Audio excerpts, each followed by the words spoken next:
last several weeks, I've been talking about more administrative duties of a game master and not so much how to create content for your players. But that's all changing today because now you need to learn how to build a dungeon, and we're going to get into that.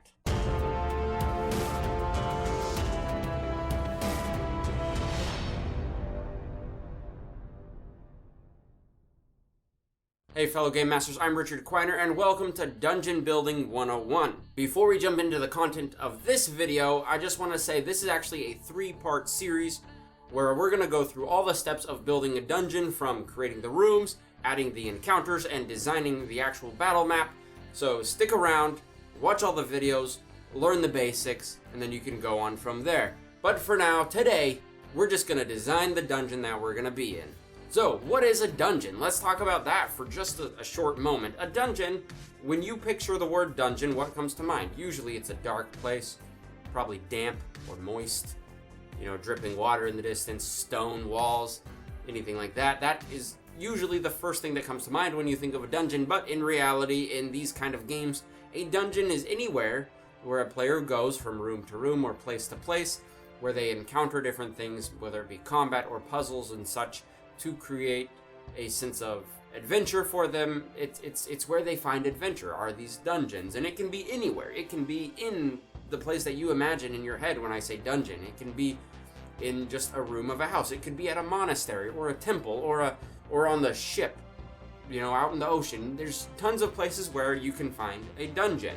And we're going to talk about building one for your location, where you want your story to start. The dungeon we're going to build in this one is super basic. It's going to be a couple rooms, a couple encounters. Encounters not necessarily meaning combat, but puzzles and traps, things like that. And it can fit anywhere that you want because it's your imagination. This is you creating something for your game. So, what do you need to build a dungeon? First, you need some imagination. You need to be creative. Second, you need some more imagination because that's all this is about. And last, you need some game information. So if you're playing with a game system already, if you've chosen between Dungeons & Dragons and Pathfinder, grab one of those books, hold on to it. If you're with Dungeons & Dragons, you'll need the Monster Manual probably, the Dungeon Master Guide, and if you chose Pathfinder, you'll probably want the core rule book, which should have everything you need to build your dungeon. We're going to be drawing a little bit from both of those, from all these different sources to help build our dungeon. So when I approach building a dungeon, I have a couple things that I keep in mind before I put pen or pencil to paper or start typing on the computer.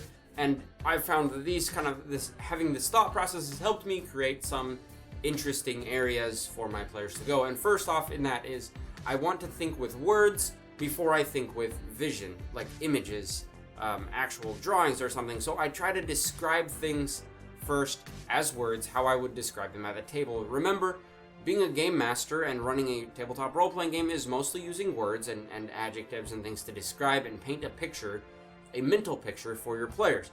So that's where I start when I'm building a dungeon, is painting a mental picture for my players using the words, rather than jumping straight into drawing an area. Second, I keep in mind that not all dungeons have to end in combat. A dungeon, or an encounter in a dungeon, doesn't equal combat. It means anything that will drain the resources or make your players think or act as a group to get through it. So it could be a puzzle, it could be a trap, it could be a talking to someone, anything like that. And I keep that in mind as I'm building a dungeon, so I don't get in the habit of saying this is a dungeon, this is where they're going to fight. I say this is a dungeon, what realistically in this world would happen to them here in this location. So I keep that in mind. For this and the next 2 videos, we're basically going to be focusing on a combat-based dungeon, and this is because when I'm starting out with my players, I wanted them to get into combat and learn the combat rules first, and then I can introduce other types of things to them, other ways for them to interact with the world in these dungeons. So as a baseline, I start with a combat, but it's not the only way you have to do it. And last, my mantra, the thing I say a lot, is I can be the problem, not the solution this time. Just because I come up with a puzzle or a problem doesn't mean I need to come up with a solution for it. That doesn't mean if I do a puzzle I won't come up with a solution. That just means I won't rack my brain to come up with the most creative solution to the puzzle. Up front, I will come up with a puzzle and give it a relatively simple solution, and then I will let my players do the rest, where they will either resolve the issue their own way or the way I decided or something. But I try not to focus too much on the solution, because that's the player's job, not mine. My job is to create the obstacles, create the problems for the players. So, all that said, grab a piece of paper and a pencil or a pen or your laptop or a desktop computer or a tablet or anything you need to write with, and let's get started building this dungeon. Step 1, building a dungeon. Let's think of an overall style. Most dungeons have a kind of theme throughout, so come up with a style of a dungeon that you want. For me, then I'm going to describe this. Mine is a Victorian era home, a manor, so to speak. It's a large house where a lot of people can live and work and do their things. Very ornate, nice hardwood floors. That's my style for this dungeon. Now you think of what you want. Let me know in the comments below, but save your comments till the very end. I want to hear all about your dungeon in the comment section. So keep that in mind. What style do you want? Do you want it to be a cave system underground? Do you want it to be a pirate ship in the galleys where you're a prisoner? What is your idea? Be creative with this. Come up with anything you want. There's no rules defining what your dungeon style has to be, so voila, whatever you want, do it. When you decide your thing, write this down at like the top of your page. Write down what your style is. I'm gonna write down hardwood floors, Victorian era style house, lots of creepy mannequins, different paintings, bad wallpaper, dimly lit rooms lit by candles, these kind of things that denote the image of a Victorian era home or manor. I'm gonna just say manor from now on if I remember, because that is the style. It's huge. It's not a little house, it's a huge manor. You write this down at the top of your page, because as you're building the rest of the rooms and the rest of the places in your dungeon, you'll want to refer back to this style. It's kind of like a goal you want to have at the top. So you can refer back to it whenever you are stuck. You can see if there's something you missed or something you want to include. You can build on that. So it's a good kind of foundation for your dungeon. The next thing I do when I'm building a dungeon is decide what kind of encounters I want. Now, as I mentioned before, an encounter doesn't mean combat. It could be a puzzle or a trap or any social situation. It's really anything that will drain the resources of your players. Anything that will cause them to roll the dice and act as a team is an encounter. So decide what kind of encounters you want to include. And keep in mind, as you're building your dungeon, you want to keep it small. This is something, maybe you can run it in your session 0 with your players. Maybe it's the first session of your thing. So keep as few, don't put a lot in there. Keep 3 to 5 kind of encounters. That will fill in the time nicely for you. Oftentimes people say 1 game session is 5 encounters. There's a whole video on that by Matthew Colville where he talks about it and does a similar activity that I'm doing with you now. But I'm going to say just pick 3 to 5. If you want 1 hour, pick 3. If you want 3 hours, pick 5. The math doesn't add up, but it won't all be combat encounters, but obviously pick a variety of encounters for your players. My dungeon, I'm going to have 2 combat encounters, I'm going to have 2 traps, and I'm going to have a puzzle. And that should be enough to fill in 1 to 2 hours of activity for these games, because it's also early, low level, and I don't think the combat will take very long. Keep in mind also, as you're deciding on your encounters, that not all encounters take the same length of time. A puzzle encounter may take 2 minutes to decipher for your players, or a combat encounter could be done in 1 round. It varies from length to length, so we kind of generalize all encounters are like, oh, this takes a certain length of time. But keep that in mind for your players. They may run through an encounter quickly, or they may slowly make their way through an encounter. So that's why we pick 3 to 5 for building our first dungeon, and a variety of these encounters, not just all combat. Once I've decided what kind of encounters I want to include in the dungeon, I just make a little note on the paper. Then I get into the aesthetic, the things I'm going to describe to the players as they go from place to place in the dungeon. I don't worry about deciding what the specifics of the encounters are. That will actually be in the next video, so keep an eye out for that. But for this video, I'm just going to talk about the aesthetics and building how the rooms connect, this kind of design elements that can lead your players from one room to another or give them options. So first off, I'm going to design a couple rooms in this, and they will be that will make up the dungeon. So first is the coat room. Most manors have a coat room. They have a lot of stuff in them. They have some coats on the walls. And I'll describe this to my players. And I'm going to write this down as I'm deciding what is in the room. I'll write down, the coat room. It has nice hardwood floors. Some spots are a little worn from people walking on it all the time as they come in and out of the building. There's a wall covered in coats. There's a rack full of umbrellas and things that people have left behind. Maybe some hats. And it's a small room. It's at most maybe 10 feet wide by 10 feet long. It's not a big room, but like all the rooms in this dungeon, you're going to have high ceilings, 10, 15 feet tall, and a small counter where normally in some social situations you might have a person there taking and giving tickets and protecting the coats for someone. So that is my coat room.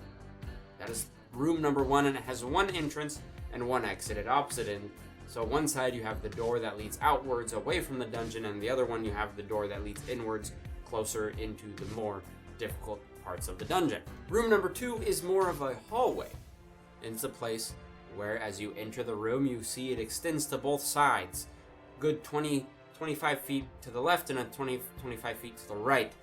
And it's large and open, and the ceilings stretch up maybe 15, 20 feet or even higher, depending on how you want. You can have stairs in front of you that lead up to the second level. In fact, that's what I'm going to have. Stairs that lead up to the second level, and it goes up kind of in a spiral up higher. The wood is nice hardwood floor that's been well kept and well buffed and polished, so it makes a nice clack, clack, clack as the players walk on the wooden floor.